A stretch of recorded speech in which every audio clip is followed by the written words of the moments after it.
আচ্ছা, আপনার কোনো সময় কি মন চেয়েছে যে আমি দুই বোন একসঙ্গেই আমি আমার এক বিছানায় নিয়ে আমি ঘুমাবো? না না না, এরকমটা নাই, কারণ এটা আমাদের মানে ধার্মিক দৃষ্টি থেকে এটা নিষেধ আছে, এই জন্য আসলে ওইটা রুলসটা তোরা মানে ঠিক হবে না আর কি। মানে আমরা ধার্মিক বিষয়টা ফলো করে বিয়ে করছি, তো ওই অনুযায়ী আমাদের নবী করিম সাল্লাল্লাহু আলাইহি ওয়াসাল্লামকে ফলো করি। ওনার 11টা বউ ছিল, উনি 11টা বউকে একদিন করে টাইম দিত, তো আমরা ওইটা মেনটেন করি, এই রুলসের বাইরে আমরা কখনো যাই না। তো আমার 4টা, আল্লাহ তাআলা তার জন্য অগণিত দিয়ে দিছে, বলছে যে তিনি যদি 100টাও বিয়ে করতো তার জন্য নিষেধাজ্ঞা নেই, কিন্তু আল্লাহ তাআলা আমাদের সাধারণ মানুষের জন্য কোরআনে সূরা নিসার 3 নম্বর আয়াতে বলে দিছে যে তোমরা 4টা পর্যন্ত বিবি রাখতে পারবা। আল্লাহ তাআলা জানতো যে আমাদের ওই ক্ষমতা নাই, এই জন্যই 4টার ব্যবস্থা করছে, এর বেশি আল্লাহ যেহেতু আমাদেরকে সৃষ্টি করছে উনি ভালো করে জানে আমরা কয়টা মেনটেন করতে পারবো, ওনার চেয়ে তো আমরা জ্ঞানী না। তো উনি বলছে যে আমার যে বান্দারা আছে তারা 4টার বেশি রাখতে পারবে না, এটা আল্লাহর আইডিয়া থেকে আল্লাহ বলছে এবং আমরা সেটাই ফলো করি, এই জন্য ওনাকে অনুসরণ করি না। যদি অনুসরণ করতাম তাহলে আমরাও 11টা বিয়ে করতে পারতাম। সব বিষয় আসলে অনুসরণ হয় না, কিন্তু একাধিক বিয়ে করাটা এটা ইসলামের একটা মানে নৈতিক বিধান। আপনাদের ভিডিও যারা দেখে সবাই এখন মানে কোনো মানে বাচ্চা কাচ্চা দেখে না, প্রত্যেকের কমেন্ট দেখে আমরা যাবো। ম্যাক্সিমাম মানুষের কমেন্ট করে ভাই আমি বিয়ে করছি, আমার বউয়ের কাছে আমি একদিন গেলেই পরের দিন আর 7 দিন আমি যাইতেই পারিনি, কিন্তু এই ভাই 2টা বউ কীভাবে একদিন এই প্রশ্নের কী জবাব? আসলে যাওয়া বলতে কি হয়তো ওইটা নেগেটিভভাবে বলতেছে, আসলে হ্যাঁ বুঝতে পারছি প্রশ্নটা, এরকম নেগেটিভ প্রশ্ন অহরহ আসতেছে। তো আসলে যাওয়া বলতে যে ওই রকমই করা লাগবে এমনও হতে পারে।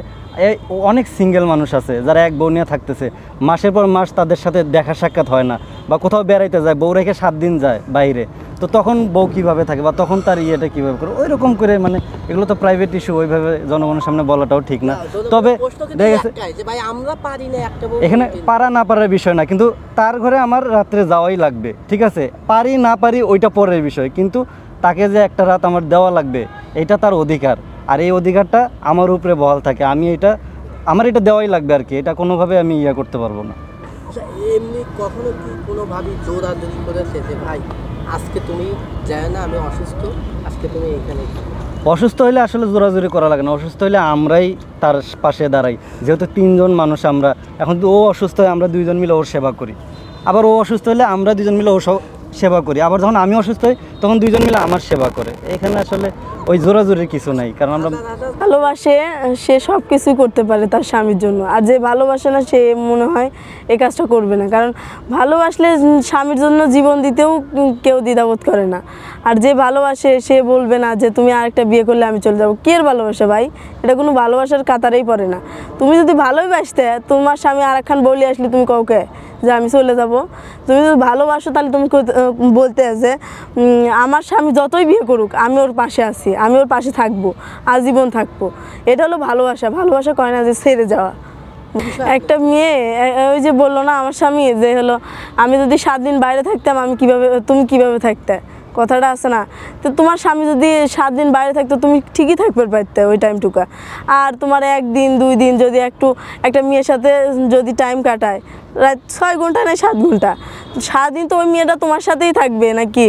তোমার সাথে কাম করবে, তোমার সাথে আগে যোগা দিবে, তোমার সাথে ঘুরবে ফিরবে, তোমার মজাটাই অন্যরকম থাকবে যে না আমার পাশে একজন আছে, আমি অসুস্থ হলে সে আমার সেবা যত্ন করবে।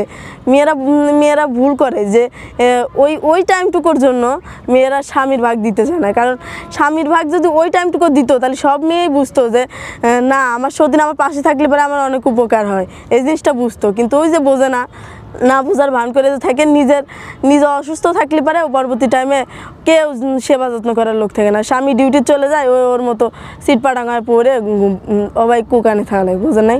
অবস্থা এরকম হয়,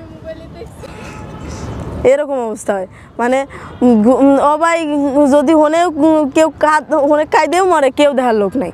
আর আমার যদি সতীন আমার ঘরে থাকে, আমি যদি শুয়ে থাকি অসুস্থ থাকি, আমার সতীন এসে আমার অসুস্থ আমার পানি ঢালবে মাথায়, আমার সেবা যত্ন করবে, এই টেক কেয়ারটা করে কেটা? এটাই বুঝাবে পারি না মানুষ, এই টেক কেয়ারটা করে কেটা? আর বাপ মা হলো যদি ফোন দেয় যে আমি অসুস্থ, তাকে আসতে তাও 1 দিন 2 দিন লাগবে, এই 2টা দিন আমাকে টাইম দিবি কেটা? এটাই তো বুঝে আসে না। মেয়েরা এই কথা বারবার বলে যে কিভাবে দাও আমার একদিন, কিন্তু 1 দিন 2 দিনের কি এটা কোনো কিছুই না। 12টা পর্যন্ত 10টা পর্যন্ত তো মেয়েরা এমনি চাতন থাকে, পরে ঘুমা এসে যায়। এই জিনিসটা কি? এই জিনিসটা নিয়ে এত কথা বলে।